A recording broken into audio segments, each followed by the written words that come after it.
Welcome back to the bar, family. Pull up a chair. Today we are talking energy exchange, and it ain't all sacred. So we're not blaming spirits, zodiacs, or anybody else. Let's talk toxic energy exchange. The hard truth is, your spirit warned you, but your desire negotiated. You knew better and still participated. In case you forgot, there are two types of energy exchange. It's not just physical, it's emotional, spiritual, mental, and energetic. One is toxic, the other is sacred. To give you some context, sacred exchange leaves you feeling respected, clear, safe, honored, and more connected to yourself because sacred exchange has honesty in it. Sacred exchange requires care, consent, accountability, and mutual respect. It doesn't require you to abandon your discernment, just to feel chosen temporarily. Now, toxic energy exchange is different. Toxic exchange feels exciting at first, but heavy afterward. It pulls from you without restoring you. Toxic energy exchange is when access is given without alignment, or when chemistry is mistaken for connection, and desire overrides wisdom. Toxic energy leaves a residue that will have you overthinking, craving, checking, spiraling, feeling attached, confused, drained, and emotionally off balance. I'm really trying to figure out why you guys keep choosing toxic over sacred. You feel like it's chemistry, but that's your trauma recognizing familiar chaos. It's not love. It's not destiny. It's your nervous system trying to process a connection your spirit already questioned. And here's where we have to be honest, so I'm gonna give it to you straight. You didn't miss the red flags. You ignored them. You felt the shift. You saw the inconsistencies. You noticed the disrespect. You heard the lie in your spirit, but again, you ignored it. You knew something was off. Their words sounded smooth, but their actions didn't match and kept leaving your spirit unsettled. That was not confusion. That was discernment. You knew the shit was off when your peace started getting loud, but your loneliness started negotiating with your standards. You knew it. Your spirit felt hesitant. Your body spoke to you. That was your protection. My boy Q says it best, play stupid games, win stupid prizes. And I'm not shitting on you. I'm saying healing needs honesty. You can't say they betrayed you when it started with self-abandonment. Why would you abandon yourself for access to someone who can't even honor the parts of you they keep benefiting from? That's the onset of toxic energy exchange. You knew they wasn't ready. They wasn't stable or consistent. Did you think you could change them? Be real. Ask yourself why. Why would you let someone have access to you when you know they're not responsible? And then you give them the benefits of intimacy without intention. Why would you let them sell you a dream when your spirit knows there's no foundation? Is the fantasy safer than admitting the truth? Because that's wild. You participated. You answered the late night text. You opened the door. You lowered the boundary. And then called it seeing where it goes. Deep down, you weren't seeing where it goes. You were hoping it would become what you knew it wasn't. Stop hoping, start being honest.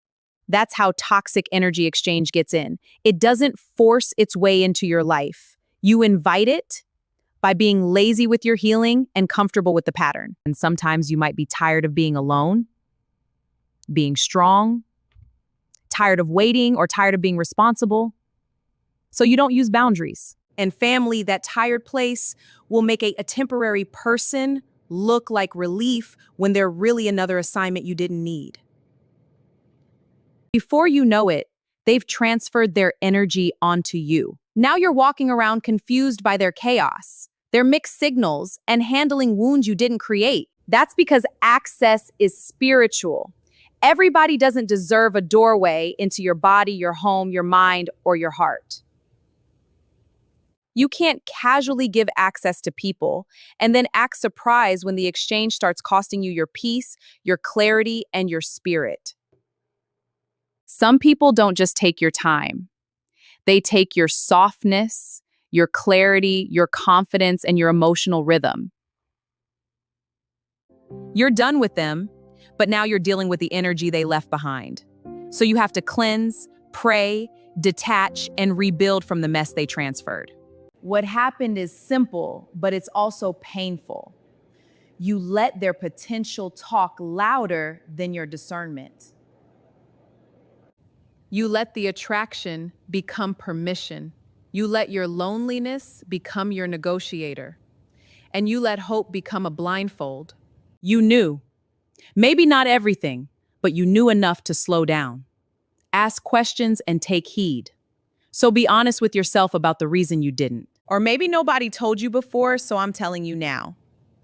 Wait, watch behavior, and stop giving access to people who haven't proven intention. Sometimes your body catches the truth before your mind's ready to accept it. That sudden heaviness is discernment telling you, don't ignore this.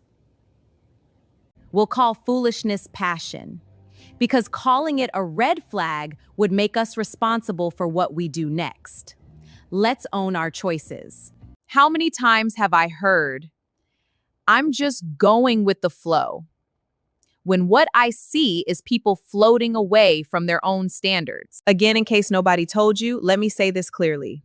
Peace is chemistry. Safety is attractive. And consistency can be sexy too. When you don't understand your nervous system, you can feel something familiar and call it passion, when really your body is recognizing a pattern you should have healed from. Some connections feel powerful because they know exactly how to trigger your wounds. That doesn't mean they honor your soul. It means they touched an unhealed place. Before you exchange intimate energy, check your spirit. Do you feel clear and safe, or do you feel yourself stepping out of alignment just to be with this person? Before you jump into intimacy, get real and ask yourself these questions. Do I feel respected, or do I feel like I have to earn basic consideration? Am I safe being myself, or am I performing to keep their attention?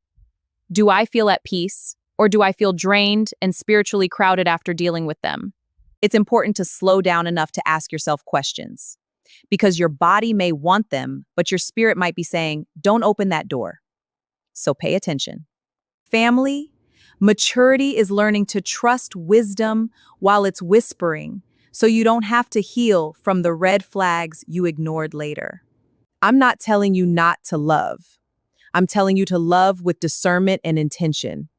Because sacred access in toxic hands will cost you your peace. Stop letting a temporary feeling choose your future.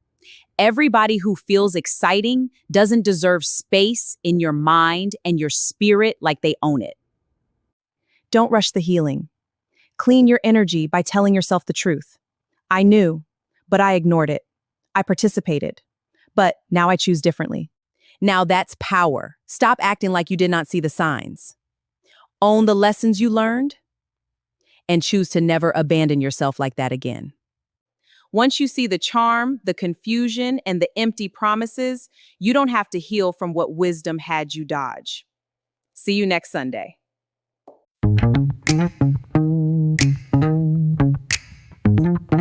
Are you stressed, overwhelmed?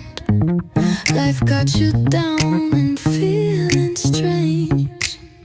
Then ditch the drama and come thirsty for change. Meet me at the bar with your issues. Meet me at the bar with your issues. That's right, you're invited to the bar, so pull up a chair and get ready to pour out your heart to Coach Ree and Coach V. Yeah, Coach Ree and Coach V, the dynamic duo. They're ready to shake up your perspective about love, life, or money. That's right, they'll help you, honey, get to the root of it all. Get ready for real talk, real solutions, and a whole lot of empowerment.